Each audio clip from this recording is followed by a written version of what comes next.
মেনকা ফেঁসে যায়। মিটিকে মারার চেষ্টায় মেনকার হাতে হাতকড়ি পড়ে এবং জেলে নিয়ে গিয়ে ৭ বছরের জেল হয় মেনকার এবং রানা সমস্ত কিছু জেনে অবশেষে মিটিকে নিজের করে নেয়। বন্ধুরা, চলন্ত পর্বে আমরা দেখব মিটিকে ভরা বাগানের ভিতরে নিয়ে আসে মেনকা ও মামা মামি রানার। সেখানেই নিয়ে একটি বড় পাথরের সাথে মিটিকে আঁশটে পিষ্টে বেঁধে তাকে জলে ফেলে মারার চেষ্টা করবে। সেই প্ল্যান তারা কাজে লেগে যায়। এদিকে মিটির মামা একটি বড় আকৃতির পাথর সেখান থেকে খুঁজে নিয়ে আসে। সে বলে, এই পাথরটি যদি মিটির সাথে বাঁধি, মিটি সারা জীবন চেষ্টা করলে জল থেকে উঠতে পারবে না, কারণ সে অলরেডি অজ্ঞান হয়ে রয়েছে। তাই তার ওঠাটা ইম্পসিবল। তারপরেই আমরা দেখব মেনকা ও মামা মামি একসাথে মিলে মেয়েটিকে আষ্টে পিষ্টে দড়ি দিয়ে বাঁধে আর টাইট করে সেই পাথরের সাথে মিটির দড়িটা যুক্ত করে দেয়। মেনকা বলে, খুব সাবধানে, কোনো আওয়াজ যেন না হয়, আর খুব সজাগভাবে কাজটা আমাদেরকে করতে হবে। সেই কথা অনুযায়ী মামা বলে, আচ্ছা আমি দায়িত্ব নিচ্ছি, কোনো ভয় নেই তোদের। তারপরেই মেনকা টানতে টানতে অবশেষে মেয়েটিকে পুকুরের ধারে নিয়ে আসে। আর মামি বলে, অনেক জ্বালিয়েছিস আমাদেরকে, এবার তোর খেলা শেষ।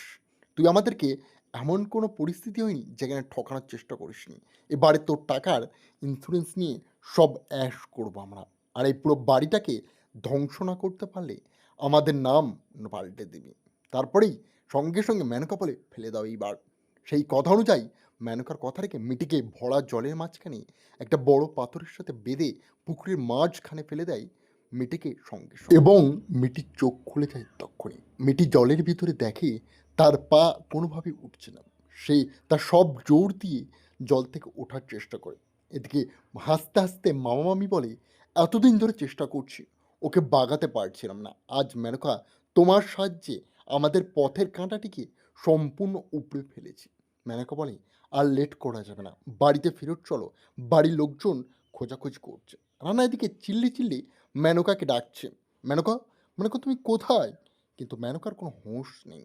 মেনকার কথা ভাবতে ভাবতে রানা বলে, বেশ কিছুক্ষণ হয়ে গেল, আমি তো মেয়েটির কাছে যাইনি। এদিকে মেয়েটি জলের ভিতরে যখন খুলতে পারছে না সে রশি, ভগবানকে ডাকতে কয়েকে আর বলে, প্রভু আমাকে এই বিপদ থেকে বার করুন, যত শীঘ্র আমাকে বার করতে পারবেন আমি বেঁচে যাব। তখনই আমরা দেখব বিশাল জুড়ে আকাশ ডাকি, ধীরে ধীরে ঘর সেখানে টর্নেডো সৃষ্টি হয়। জলের ওপরে একটা ভয়ঙ্কর টর্নেডো এত জোরে ঘুরতে থাকে, পুরো জল এক মুহূর্তের মধ্যে টেনে সেই মিঠির জায়গা পরিষ্কার করে দেয়। মিঠির গর্তে যেখানে পুকুরে মিঠিকে ফালা হয়েছিল, সেই পুকুর পুরো নিমেষের মধ্যে জল শূন্য হয়ে যায়। এদিকে ঘরের ভিতরে যেই ঢোকে মেনকা ও মামা মামি একসাথে, তখনই মিঠির মা বলে, কি ব্যাপার, কি তোমরা এমনভাবে এসছো?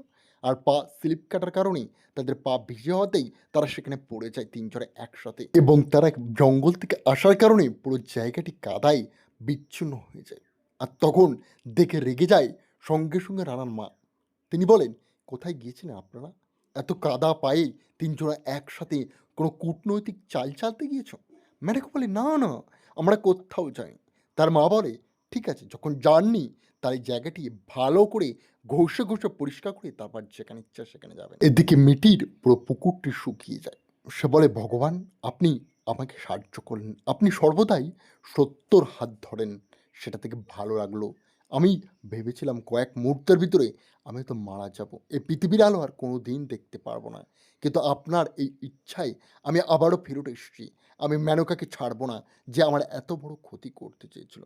তারপরে বাড়িতে দেখানো হয় মামা মামি বারবার রিকোয়েস্ট করে, আপনারা প্লিজ একটু বোঝার চেষ্টা করুন, আমরা এই বাড়ি মুছতে পারি, এতটা জায়গা ভিজে গিয়েছে, চাকরকে দিয়ে করিয়ে দিন না। তখনই মারান মা বলে, কোনো কথাই নেই, আমরাই পরিষ্কার করে পুরো জায়গাটি। তখনই মেনকা বলে, ঠিক আছে তাই হোক। তারা যখন পরিষ্কার করে দেখে একটি সাদা শাড়ি পরে কে একটা মহিলা তাদের সামনে দিয়ে হেঁটে যাচ্ছে। তখনই মামা মামি লক্ষ্য করে, এটা তো মিঠি, যাকে তারা এক্ষুনি মেরে এসছে, সেইখান থেকে হেঁটে কীভাবে যাচ্ছে। অবাক হয়েছে তারা।